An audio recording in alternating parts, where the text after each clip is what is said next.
Hello friends, स्वागत है आप सभी का आपके अपने इस यूट्यूब चैनल पर।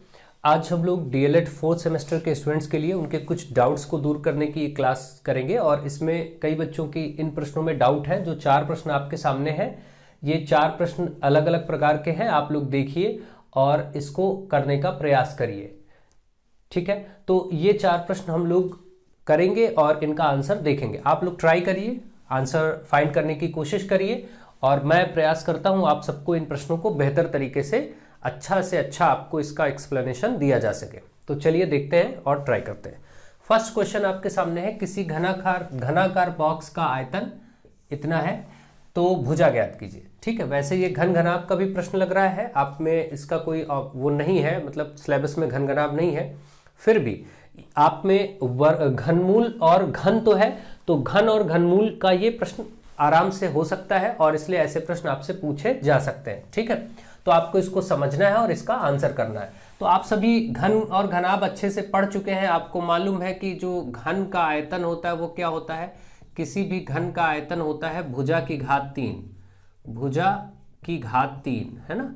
अब क्योंकि आपको भुजा ज्ञात करना है, आयतन दे रखा है, तो आयतन की जगह आप ऐसे इसको यहाँ पर जो मान दिया है 32.768 इसको रख देंगे और इधर भुजा की घात 3 ऐसे लिख देंगे, है ना, क्योंकि आयतन का मान दिया था देखिए यहाँ पर, तो हम आयतन रख देंगे। अब आपको भुजा ज्ञात करनी, तो घात 3 इस तरफ घनमूल हो जाएगा। घात 3 आपको मालूम है वर्ग होता है तो वर्गमूल हो जाता है, घात 3 है इधर आपको घनमूल कर देना होगा। अब आपको घन और घनमूल तो आप में है ही, यही घनमूल आप निकाल लेंगे, बस भुजा मिल जाएगी। आपको केवल ये घनमूल फाइंड करना है।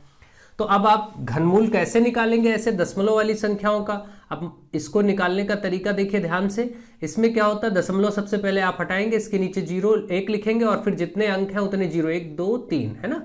दशमलव हटाने का तरीका आपको मालूम है, दशमलव हटाएंगे तो उसके ठीक नीचे 1 हो जाएगा और बाकी जितने अंक इधर राइट साइड में दिख रहे हैं वो उतने ही 0 हम बढ़ा लेते हैं। तो आपने देखा, अब आपको इसका घनमूल यानी कि निकालना है।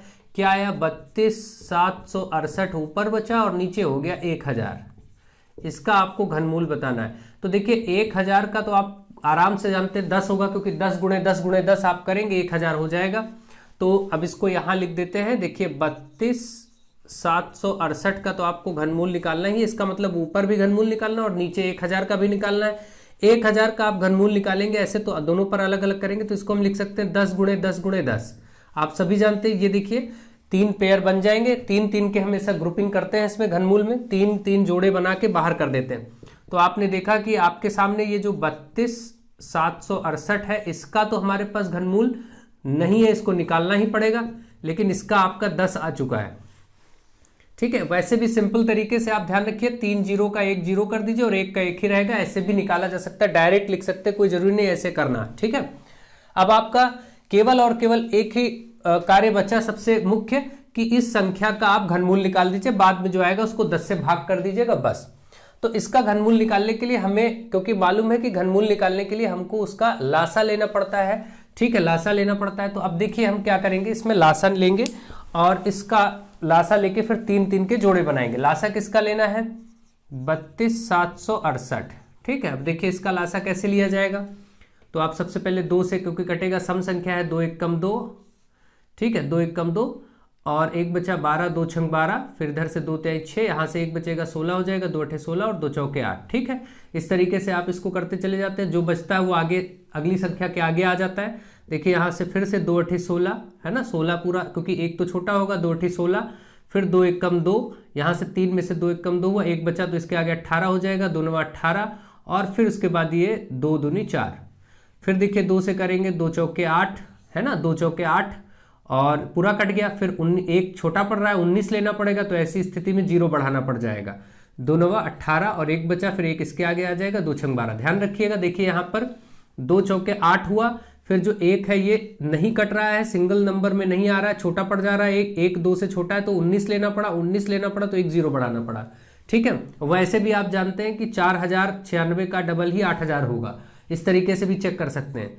2 दूनी 4, अब आगे देखिए लासा ली, 2 दूनी 4, 0 का 0 ही रहेगा और 2 चौके 8, 1 बचा और 2 8 16, फिर देखिए 2 से इसको काटेंगे, 2 1 कम 2, 0 ऐसे ही लिखा जाएगा, 2 दूनी 4, 2 चौके 8, फिर 2 से काटेंगे, 2 पंचे 10, 2 पंचे 10, 2 1 कम 2, 2 दूनी 4, फिर 2 से काटेंगे तो 2 दूनी 4, एक बचा 11 दो पंचे 10, एक बचा 2 छंग 12, फिर 2 से काटेंगे, 2 एक कम 2, 2 दूनी 4, 2 एक कम 2, 2 दूनी 4, एक बचा 2 अट्ठी 16, 128 को फिर 2 से 2 छंग 12, 2 चौके 8 और फिर इसको 2 तिहाई 6, 2 दूनी 4, ऐसे करके 2 16 दूना 32। अब आगे यहाँ 16 का मैं यहाँ से कर दे रहा हूँ, देखिए यहाँ से 2 अट्ठे 16 और 2 चौके 8, 2 दूनी 4, 2 एक कम 2, इस तरीके से, क्योंकि काफी लंबा हो रहा था। अब देखिए कितने दो दो के कितने पेयर बन गए, आप बस केवल, क्योंकि 3 3 हमेशा इसमें क्या होता है, जो आपने किया इसमें 3 3 के जोड़े बनाए जाते हैं। देखिए 3 का ये हो गया, 3 का ये हो गया, 3 का ये हो गया, और यहां से 2 ये और 1 ये, 3 ये हो गया और 3 ये हो गया। आपने देखा कि 2 2 के 1 2 3 4 और एक 5 सेट बने। जब आप इसको लिखेंगे 32,768 को ऐसे, तो 5 बार 2 आया, तो आपने देखा 2 गुणे 2 गुणे 2 गुणे 2 गुणे 2, 5 बार ऊपर आया, इसका ये निकल गया और बटे 10। ठीक है, तो आप इसको ऐसे कर सकते हैं। ये देखिए 2 दूनी 4 दूनी, इसमें देखिए 2 दूनी 4 दूनी 8 दूनी 16 दूना 32। अब आप देख रहे हैं ऊपर 32 नीचे 10, 10 से जब भाग होगा तो आ जाएगा 3.2। यही आंसर हो गया सेंटीमीटर, यही भुजा होगी। दूसरे शब्दों में आप ध्यान रखें, कभी ऐसे अंक यानी दशमलव वाले अंक आ जाए तो दशमलव पहले हटा लीजिए, दशमलव हटा के बटे में 1000 या 100 या 10,000 जो भी बनना है उसको बना लीजिए, और फिर नीचे का तो आराम से जीरो देख के घनमूल निकल आएगा, क्योंकि 3 जीरो का जोड़ा, घनमूल में हमेशा 3 3 के जोड़े बनाते हैं। देखिए हमने लासा लिया तो फिर 3 3 का एक साथ सेट बनाया, देखिए 3 3 संख्याओं का सेट बनाया जाता है। ठीक है, उसके बाद जितने सेट बन जाए उसको आप आराम से बाहर कर सकते हैं, कोई दिक्कत नहीं। तो इस प्रकार से ऐसे प्रश्न का आंसर 3.2 हो गया। घनमूल में ये लोगों का काफी क्वेश्चन था कि ऐसे प्रश्न दशमलव वाले कैसे करेंगे, तो मैंने उसको करना आपको बता दिया। मुझे आशा है आप ये सीख गए होंगे, समझ गए होंगे। ठीक है, चलिए आगे बढ़ते हैं, नेक्स्ट क्वेश्चन की तरफ आगे बढ़ते हैं और उसको करने का अभ्यास करते हैं, प्रयास करते हैं। चलिए आप लोग करते रहिए, फटाफट आंसर बताते रहिए। नेक्स्ट क्वेश्चन, क्वेश्चन नंबर 2, एक शंकु की तिर्यक ऊंचाई 10। देखिए आपको मैंने बहुत अच्छे से डिटेल में ये सब चीजें बताई हैं शंकु के बारे में कि शंकु की तिर्यक ऊंचाई क्या होती है। देखिए सबसे पहले तो शंकु का इस प्रकार से शंकु बनता है, और ये जो होता है ये शंकु की ऊंचाई, इसको h लिखते हैं। ये जो पार्ट इतना आधा इधर का है ये आपका त्रिज्या होता है, और ये जो पार्ट टेढ़ी वाली लाइन दिख रही है इसी को l कहते हैं, यानी तिरछी ऊंचाई, इसी को कहते हैं तिरछी ऊंचाई या तिर्यक ऊंचाई। इसको आप नाम देंगे या तो तिरछी ऊंचाई कहेंगे और या फिर कहीं इसी को तिर्यक ऊंचाई बोलते हैं, और L से इसको प्रदर्शित करते हैं। ठीक है, ये आप समझ रहे होंगे, L से इसको ऊंचाई को H से, और R त्रिज्या है ना, ये जो पार्ट है इतना ये त्रिज्या है। तो ये होता है L R और H में एक संबंध होता है, L स्क्वायर बराबर H square plus R square. इस सूत्र का प्रयोग आप करेंगे तो आराम से शंकु में इन तीनों में, यानी तिर्यक ऊंचाई L क्या होता है, तिर्यक ऊंचाई L को इंग्लिश में स्लैंट हाइट कहते हैं। अगर तिर्यक ऊंचाई और त्रिज्या में कोई दो चीजें पता हो, तीसरी ना पता हो, तो इसी में मान रख के निकाल सकते हैं। आपको वास्तविकता में क्या बताना था, यहाँ पर शंकु का आयतन। अब देखिए क्यों इसकी जरूरत पड़ रही है, क्योंकि आपको जब शंकु का आयतन बताना पड़ेगा, शंकु का आयतन, तो आयतन क्या होता है, शंकु का फार्मूला 1/3 पाई R स्क्वायर H होता है। अब यहां हमको चाहिए 1/3, ठीक है हमारे पास है, पाई चलिए हम बाद में मान रख लेंगे अगर जरूरत पड़ेगी। R स्क्वायर त्रिज्या है, क्योंकि त्रिज्या के बारे में देखिए यहां पर बोला गया त्रिज्या 6 सेंटीमीटर, ठीक है त्रिज्या है वो भी रख देंगे, लेकिन हमारे पास ऊंचाई नहीं है h, क्योंकि ऊंचाई यहां नहीं दी गई बल्कि तिर्यक ऊंचाई है, तिरछी ऊंचाई है लेकिन ऊंचाई नहीं है। तो हम क्या करेंगे, इस सूत्र का प्रयोग करेंगे। तिरछी ऊंचाई 10 दे रखी है, 10 रखेंगे। देखिए तिरछी ऊंचाई कितनी दे रखी है, 10 रखेंगे। त्रिज्या 6 दे रखी है तो यहां पर हम 6 रखेंगे, और h नहीं पता तो h ऐसे ही रहने देंगे। त्रिज्या यानी R ये कितना दे रखा है, 6 दे रखा है तो यहाँ पर 6 रख देंगे। अब यहां से h निकाल सकते हैं, 10 का वर्ग 100 हो जाएगा, इधर h स्क्वायर ऐसे रहेगा, 6 का 36 हो जाएगा, 36 प्लस में है, इस तरफ ले आएंगे माइनस हो जाएगा 100 में से, 100 में 36 माइनस होगा, इधर h स्क्वायर रहेगा। आप देख रहे हैं 100 में 36 माइनस होकर 64 आएगा, 64 बराबर h स्क्वायर। अब इसको आगे करेंगे तो h पर वर्ग है, वर्ग इधर 64 पे वर्गमूल हो जाएगा, क्योंकि आप जानते हैं वर्ग दूसरी तरफ वर्गमूल हो जाता है 64 का। ये 8 28 64 होता है तो 8 सेंटीमीटर निकल आया। आपने देखा यहां से जो आपका ऊंचाई आया वो 8 आ गया, ऊंचाई आपके पास नहीं थी, ऊंचाई इस सूत्र की सहायता से प्राप्त हो गई। अब यहाँ ये जो आयतन में आपका ऊंचाई का मान आपको नहीं मालूम था, इस जगह 8 आ गया, 8 देखिए हमने रख दिया आराम से, कोई दिक्कत नहीं। अब वही इसी को सॉल्व कर लेंगे, 1/3 पाई का मान अंत में रख लेंगे। यहाँ पर देखिए क्यों पाई का मान मैं नहीं रख रहा हूँ, एक दो बच्चों ने मुझे कमेंट में ये भी पूछा था एक प्रश्न में, एक दो प्रश्नों में कि सर पाई का मान रखें या ना रखें। देखिए रखना और न रखना ज्यादातर आपको पाई का मान रखना ही होता है 22/7, या फिर प्रश्न में अगर कुछ दिया गया है तो। नहीं तो आपको क्या करना, ध्यान देना है कि देखिए यहाँ का जो डेटा है वो 7 या 7 से कटने वाला अगर है तो जरूर रखें, क्योंकि 22/7 में नीचे 7 होता है और 7 से कट के आसानी से आ जाता है। नहीं तो अगर आप पाई का मान कुछ स्थितियों में नहीं भी रखते हैं तो आप चल जाएगा। अभी देखिए मैं दोनों प्रकार से करके बताता हूं। वैसे आपको मैक्सिमम केसेस में पाई का मान रखना ही पड़ता है, मैक्सिमम बार में आपको पाई का मान रखना ही पड़ता है 22/7। देखिए 6 का वर्ग क्या होगा 36 और ये 8। अब देखिए 3 से ये कट गया 12 3 36, अब 12 8 96। आपने देखा 96 96 और ये पाई। अब यहीं पर आप छोड़ दीजिए, ये आयतन था, इसका उत्तर मान लिया जाएगा 96 पाई में, क्योंकि ये सब सेंटीमीटर में था तो आयतन क्या होता है सेंटीमीटर की घात 3, तो ये आपका उत्तर बिल्कुल सही मान लिया जाएगा। लेकिन अगर आप रखना चाहते तो क्या करते, देखिए 96 है और पाई की जगह भाई 22/7 रख देते, तो थोड़ा ही तो कैलकुलेशन बढ़ता और क्या होता है भाई, दशमलव में थोड़ा कैलकुलेशन बढ़ जाता। अब आप देखिए इसको 96 को 22 से गुणा करके 7 से भाग कर देते बस। तो ये कोई बहुत टफ बात तो है नहीं, आप चाहे तो ऐसा कर दे, ना चाहे तो यहां पर छोड़ दें, ठीक है। तो ये आपके ऊपर डिपेंड करता है कि आप ऐसे कर रहे हैं कि नहीं, लेकिन हर प्रश्न में नहीं, मैक्सिमम क्वेश्चंस में आपको पाई का मान रखना ही होता है। अब ये प्रश्न मत करिएगा कि सर फिर कहां रखें, नहीं, जहां मन करे आप रखें, यहां भी आप रख ही सकते हैं, देखिए कोई दिक्कत नहीं, आपको पाई का मान रखना होता है, ऐसी कोई टेंशन की बात नहीं है। ये कोई क्वेश्चन वैसा नहीं हुआ, लॉजिकल बात नहीं हुई, सिंपल सी बात है, आप समझ रहे होंगे। मैंने दोनों प्रकार आपको इसीलिए समझा दिए क्योंकि बच्चे अजीब से कमेंट कर देते हैं, इसलिए मुझे ऐसा समझाना पड़ा, नहीं तो ये सब समझाने वाली बातें नहीं है, बहुत सामान्य बात है, ठीक है। चलिए आगे बढ़ते हैं और आगे देखते हैं। ये प्रश्न भी लग गया होगा, मुझे आशा आप लोग अच्छे से समझ गए होंगे कि इस प्रश्न का आंसर कैसे फाइंड करना था। ओके, आप लोग ट्राई करते रहिए और क्वेश्चन सॉल्व करते रहिए, क्योंकि देखिए ये सब प्रश्न आपके लिए अच्छे से कॉन्सेप्ट भी क्लियर करेंगे और आपको बेहतर से बेहतर इसकी समझ भी होगी।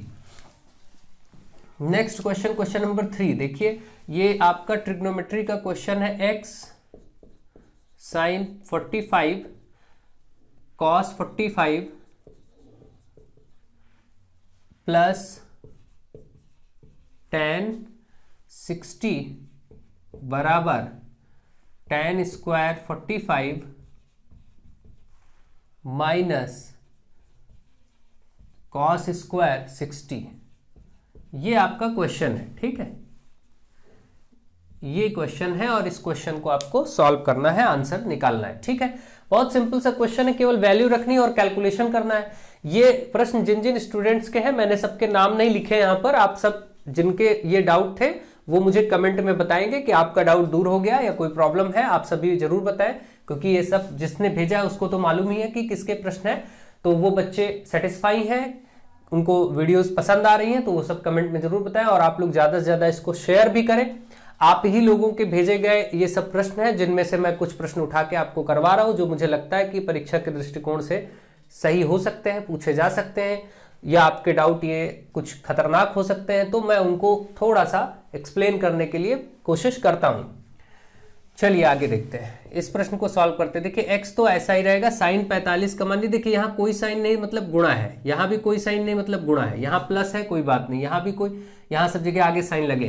तो यहाँ पर देखिए साइन 45 का मान 1/√2 होता है। आप सबको टेबल मैंने पढ़ाया, ट्रिग्नोमेट्री पूरा पढ़ा दिया है, और ट्रिग्नोमेट्री का आज ही कल में एक पार्ट और मैं बनाऊंगा जिसमें कुछ हर प्रकार के महत्वपूर्ण प्रश्नों का संकलन होगा, क्योंकि आप में से कई बच्चे ट्रिग्नोमेट्री के कुछ और प्रश्न करवाने के लिए बोल रहे हैं। वैसे 2 पार्ट आपको दिए गए हैं, एक पार्ट मैं आप दूंगा जिसमें सिर्फ कुछ क्वेश्चंस होंगे और उनकी प्रैक्टिस होगी ट्रिग्नोमेट्री में, उसके आगे कुछ आएगा नहीं। फिलहाल मैं कोशिश कर ही रहा हूं, आप लोगों के कोई भी डाउट देखिए होते मैं उसको कोशिश करता हूं कि मैं दूर करूं, ठीक है। चलिए, साइन 45 1/√2, cos 45 1/√2 होते, ये भी cos 45 का मान भी 1/√2 ही होता है, ठीक है। मैंने आपको टेबल बनाना सिखा दिया, जिन्होंने नहीं देखा वो उस पार्ट को देख लें जा करके, प्लेलिस्ट में ट्रिग्नोमेट्री आपको मिल जाएगा। प्लस tan 60 का मान होता है √3 और tan 45 का मान 1 होता है, और इस पे वर्ग भी लगा है। देखिए पहले तो tan 45 का मान 1 होता है और tan पे घात 2 भी लगा है, तो आप इस पर वर्ग लगा दीजिए। cos 60 का मान होता है 1/2 लिखिए, उस पर वर्ग लगा है तो वर्ग लगा दीजिए बाद में। ठीक है, इस तरीके से आपने मान रख लिया। अब देखिए x एक एक कम एक ही रहेगा, √2 हो जाता है। आपको मैंने बताया जब √2 होता है तो 2 ही हो जाता है, √3 का गुणा होता है तो 3 ही हो जाएगा। ऐसे समान संख्या रूट में हो तो उसका गुणा वही संख्या हो जाती है। ठीक है, यहाँ पर आपका √3 है, इधर देखिए, और 1 का वर्ग तो 1 ही रहेगा, माइनस यहाँ पर 1/2 का 1 का 1 और 2 का 4 हो जाएगा, वर्ग होकर के, घात 2 होकर के। अब देखिए x ऊपर गुणा होगा, x एक कम x और बटे में 2 है, ये हो जाएगा, और ये √3 और बराबर में इसका आप एलसीएम लेंगे, हर बराबर करेंगे तो 4 एक कम 4 माइनस 1/4, ये सब आप जानते हैं। अब देखिए x/2 प्लस √3 इधर ऐसे ही रहने दीजिए, ये 4 में से 1 गया 3, 3/4 बचा। अब इस √3 को उधर पहुंचा दीजिए। ठीक है, 1/2 इधर प्लस में है तो उधर जाएगा तो क्या होगा, माइनस का √3 होगा। अब आप देखिए इधर x/2 है, अब इसमें से इसका एलसीएम लेना होगा तो देखिए 3 है ही है, माइनस फिर 4 √3, 4 और √3 का गुणा 4 √3 होगा। कई लोग इसको अंदर में रूट में ऐसे 12 कर देंगे, ये नहीं करना है। ठीक है, 4 × 12। देखिए जब भी 4 और √3 का गुणा होगा तो सीधे वो गुणा 4 √3 ही लिखा जाएगा, इसको ध्यान रखेंगे, रूट के अंदर गुणा होने नहीं जाएगा। ठीक है, और टोटल बटे में 4। अब आप इसको ध्यान दीजिए, यहाँ पर देखिए x/2 है इधर बाहर, और यहाँ क्या आया 3। अब इसमें से जो ये बटे 2 है क्रॉस में उधर ऊपर गुणा हो जाएगा, है ना, क्रॉस में ऊपर गुणा हो जाएगा। तो आप चाहें तो यहीं से इस स्टेप को लिख सकते हैं डायरेक्ट, भाई ये चीज इधर बटे में है, इधर ऊपर गुणे में जाएगी, बटे में जो चीज है वो सामने ऊपर गुणे में जाएगी। तो यहां से 2 गुणे क्या हो जाएगा, 3 माइनस 4 √3 है ही है भाई, दोनों के साथ गुणा होगा ना, ये 2 ऊपर जाएगा तो पूरे के साथ गुणा होगा। तो इस तरीके से हमने इसीलिए ब्रैकेट लगा दिया, और नीचे बटे में 4 है, इसको ऐसे रखिए, 2 एक कम 2, 2 दूनी 4, ये कट गया।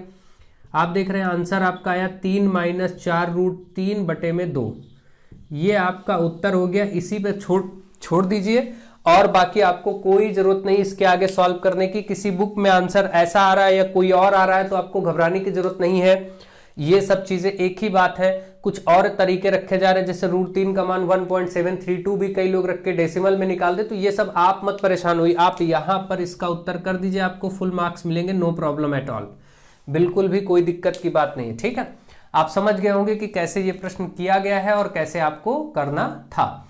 लास्ट क्वेश्चन देखिए, आपके डाउट का है उसको भी देखते हैं और सॉल्व करने की कोशिश करते हैं। ठीक है, इनमें से 2-3 प्रश्न ऐसे हैं जो आप में पूछे गए हैं, कोई 2016-2017 में पूछे गए प्रश्न है।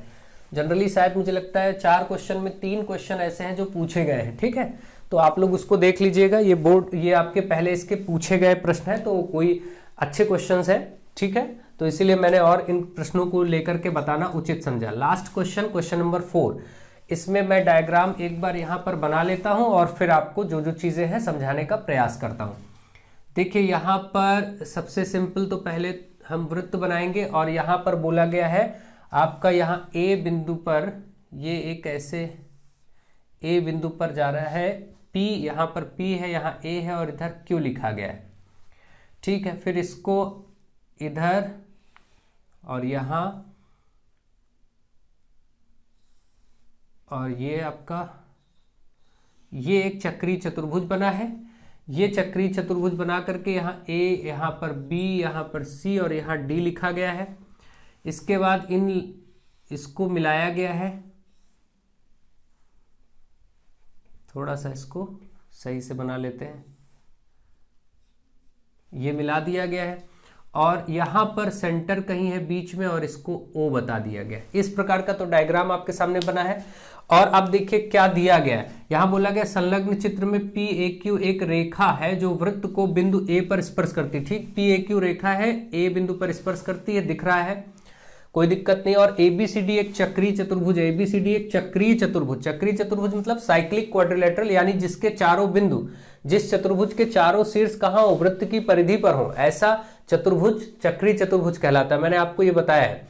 अब देखिए यदि CAQ 70 डिग्री है, कोण CAQ कहाँ बन रहा है, CAQ C से चलिए, जैसे लिखा है वैसे चलना है, CAQ, तो C से चलना शुरू करेंगे, C फिर A पर आएंगे, फिर Q पर जाएंगे। देखिए इसके तो जो गैप बन रहा है, जैसे चलते कैसे, C यहाँ लिखा है, C से चल के A आए और फिर जिधर Q की तरफ जाना है Q की तरफ गए, ऐसे। अब जो गैप बनेगा यही कोण होता है हमेशा। ठीक है, तो इस तरीके से आपको समझना होता है।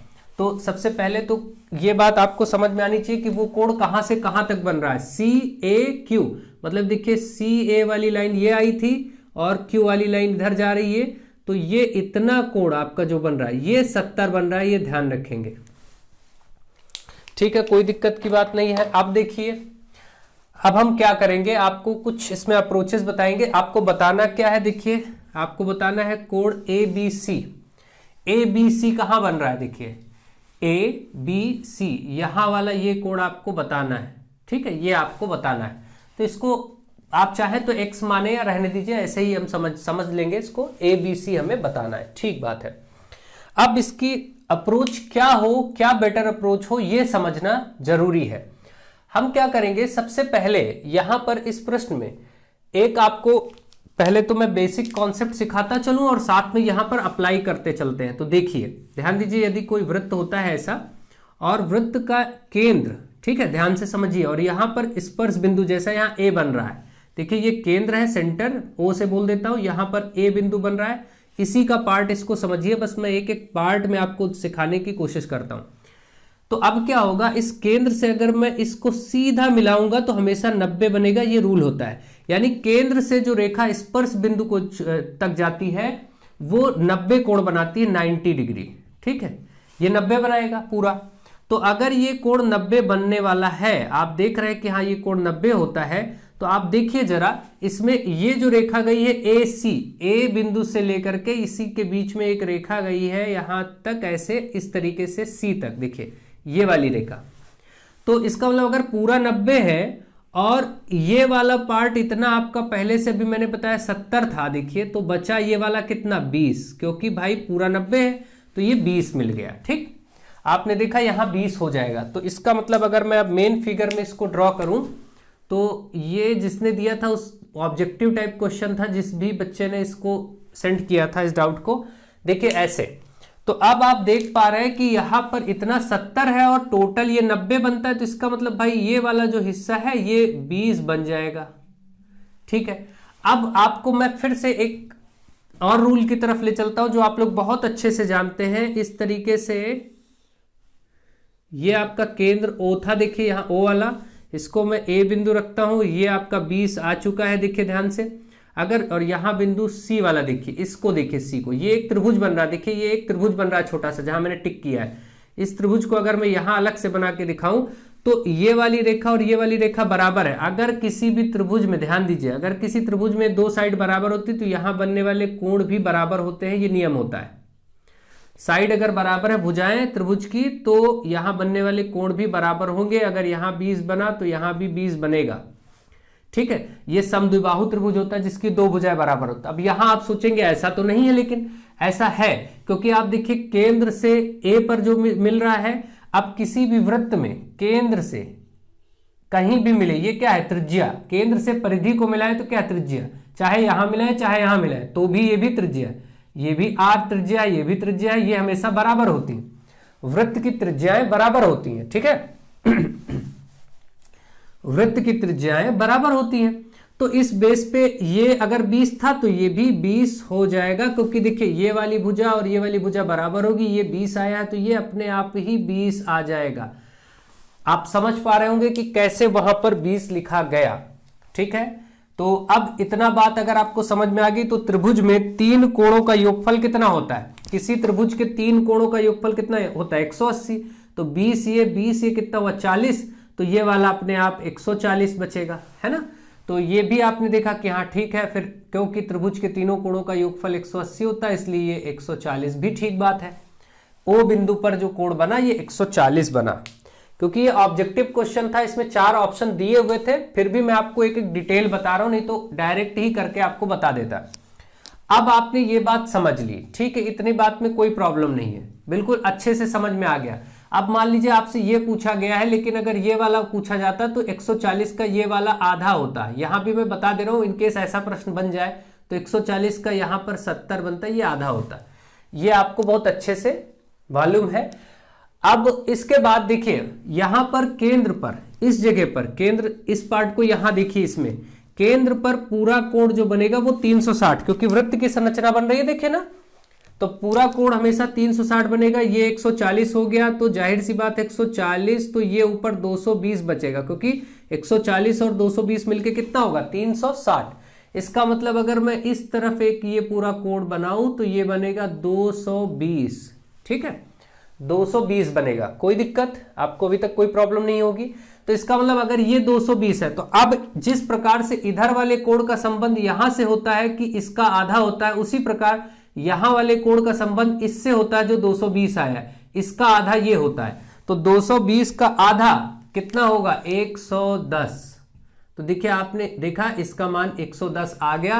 राइट आंसर इस क्वेश्चन का 110 है। ठीक है, इस प्रकार से आपको क्वेश्चन करना था। ये क्वेश्चन में काफी ज्यादा वर्किंग थी, काफी ज्यादा काम था, तो इस प्रकार से आपको ये कराया गया।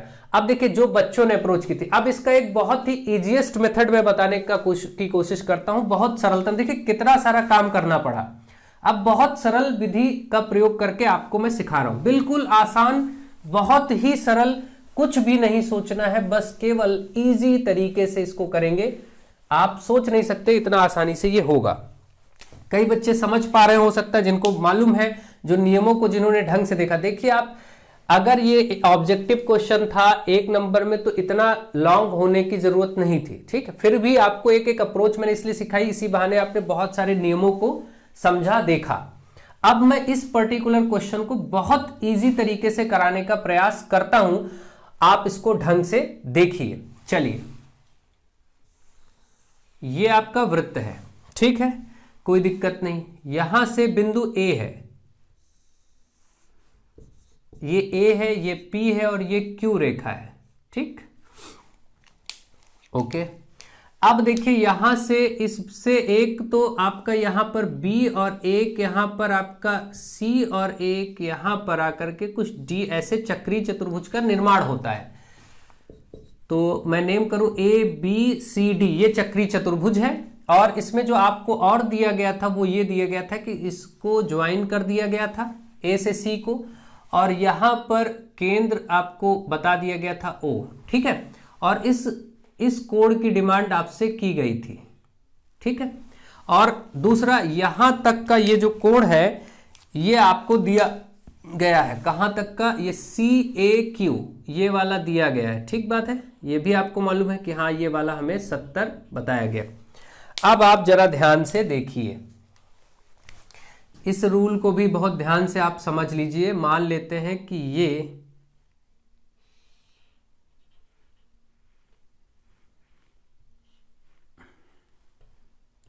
इतना मैं समझाने की कोशिश कर रहा हूं, आप ध्यान से देखिए। यहां पर A है और यहां पर कहीं C है, मान लेते हैं ये कोई त्रिभुज है, ठीक है। ये इतना पार्ट ACD, और यहां से CA और ये ऐसे जा रहा है, ठीक है। अगर कोई त्रिभुज ऐसा बन रहा है और इस त्रिभुज में यहां का कोण देखिए जो है, यहां का कोण, वो यहां वाला कोण भी वही होगा, ठीक है। इस बात को अच्छे से आप ध्यान रखेंगे। यहां का जो कोण बाहर बन रहा, अगर कोई त्रिभुज है तो इस तरफ भी कोण वही होगा। तो अगर यहां का कोण आपका 70 है तो यहां वाला भी 70 होगा। तो अब अगर मैं इसकी संरचना करूं यहां पर, तो ये वाला देखिए B और D कोण क्या है? B और D कोण मिलकर के 180 होते, क्योंकि आपको मालूम चक्रीय चतुर्भुज के विपरीत कोणों का योगफल 180 होता है। तो अगर ये 70 आ गया था तो ये अपने आप ही 110 आएगा, क्योंकि B और D का योगफल 180, और यदि B का मान आपको बताना था, D का मान 70 आ चुका है, तो बराबर 180। 70 उधर जाके माइनस हो जाएगा, कोण B बराबर 180 माइनस 70 यानी 110 डिग्री। ये आपका आंसर हो जाएगा। इस प्रकार से आप चीजों को समझेंगे और अच्छे से ध्यान से सीखेंगे। किसी भी चतुर्भुज में जब कोई चतुर्भुज की संरचना बनती है तो क्या रूल होता है, इसको मैं हटा रहा हूं, आप देख के समझ गए होंगे कि कैसे ये 110 आया है बहुत आसानी से। और आपको मैंने बहुत अच्छे से ये वाला एक रूल बताया था कि मान लीजिए कोई चक्रीय चतुर्भुज है, उसकी किसी एक भुजा को बढ़ाया जाए। मान लीजिए ये भुजा बढ़ा दी गई, कोई भी भुजा, तो यहां पे बनने वाला कोण सदैव इस जगह बनने वाले कोण के बराबर। इस जगह का मतलब कैसे समझेंगे? जिस जगह कोण बन रहा है वहां से देखिए 2 लाइनें जा रही हैं, आप इसको कैसे समझेंगे कौन सा कोण बराबर है? तो कोई भी साइड बढ़ाई गई है, देखिए ये भुजा ऊपर गई एक, और ये तुरंत यहीं से अटैच्ड एक और भुजा ऊपर गई। इनको भुजाओं को छोड़ दीजिए, बाकी जो ऊपर कोण बन रहा है यहां पर, इन भुजाओं के साथ बने कोण को नहीं लेना है, ना ये और ना ये, बल्कि ये वाला कोण लेना है, ये और ये बराबर होगा। इसी प्रकार से इसी रूल को मैं एक और तरीके से आपको बताता हूं। मान लीजिए ये कोई चक्रीय चतुर्भुज है और इस बार मैं क्या करता हूं, इसको आगे बढ़ा देता हूं इधर। तो देखिए यहां जो कोण बन रहा है वो इसके बराबर होगा। अब मान लीजिए यहां पर 105 बना, तो आप अपने आप यहां पर 105 बोल देंगे, ठीक है, कोई दिक्कत नहीं। इस तरीके के भी प्रश्न आपको देखने को मिल सकते हैं। इसी से संबंधित ये एक नियम था कि अगर कोई त्रिभुज बन रहा है, मान लीजिए ऐसे कोई त्रिभुज बन रहा है, ठीक, इस त्रिभुज में अगर कोई कहीं भी कोण बन रहा है, जैसे अब फॉर एग्जांपल यहां पर आपने देखा कि इस जगह पर ये इधर आकर के, ठीक है, ये कोण बना, अगर यहां पर कोई कोण बना, ठीक है, इस त्रिभुज में, तो आप इसको बढ़ाने की बात नहीं थी, सॉरी, इस वाले में ऐसा था कि ये आकर के ऐसे कुछ है, अगर इस तरीके से कुछ बन रहा है तो यहां का जो कोण है वो यहां के कोण के बराबर होगा, ठीक है, इसको आप ध्यान रखेंगे। इस तरीके से आप कार्य कर सकेंगे तो आप इसको अच्छे से समझ पाएंगे और कर पाएंगे। तो मुझे आशा है आप बेहतर तरीके से चीजों को समझ रहे होंगे और अच्छे से इसको करेंगे भी और सीखेंगे भी।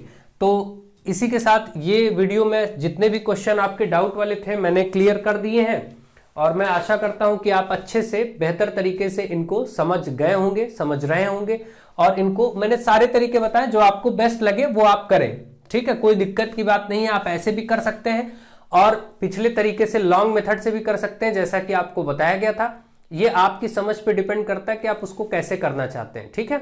आप अच्छे से बेहतर तरीके से इन प्रश्नों का अभ्यास करें, समझें, सीखें और आगे बढ़ें। परीक्षा में आपके जितने भी डाउट हैं आप मुझे सेंड करते रहें। टेलीग्राम ग्रुप आपको डिस्क्रिप्शन में दिया गया है, उसको ज्वाइन करें। मेरे टेलीग्राम ग्रुप पर आप अपने कोई भी क्वेश्चन भेज सकते हैं या फिर कमेंट के माध्यम से भेजिए। मैं जिनको देख पाऊंगा, समझूंगा, उनका जो मुझे उचित लगेगा उनका प्रयास जरूर रखूंगा कि उनको बताया जाए और जल्दी से शीघ्र अगले 1-2 वीडियो के अंदर उसको 1-2 दिन के अंदर बता दिया जाएगा। फिलहाल अभी आपके पास आज आपकी 28 तारीख है और अब आपके पास लगभग 3-4 दिन इधर और 3 दिन उधर, 5 या 6 दिन बचे हैं। 5-6 दिन को बेहतर यूटिलाइज करिए और ज़्यादा से ज़्यादा अध्ययन करिए। बहुत सारी बेहतरीन सीरीज आपको पहले से दी गई हैं। सारे लघु उत्तरीय प्रश्न, अति लघु उत्तरीय प्रश्न, बहुविकल्पी लघु उत्तरीय का एक पार्ट दिया गया है। एक पार्ट और आपको बहुत शीघ्र आज ही संभवतः मिल जाएगा, ठीक है। तो आप सब बेहतर से बेहतर प्रयास करें, सीखें, आगे बढ़ें और सीखते रहें। फ्रेंड्स को इनवाइट करें, जोड़ें और बाकी आपको इस चैनल को आगे बढ़ाने में पूरा सपोर्ट करना है। So thank you to all of you.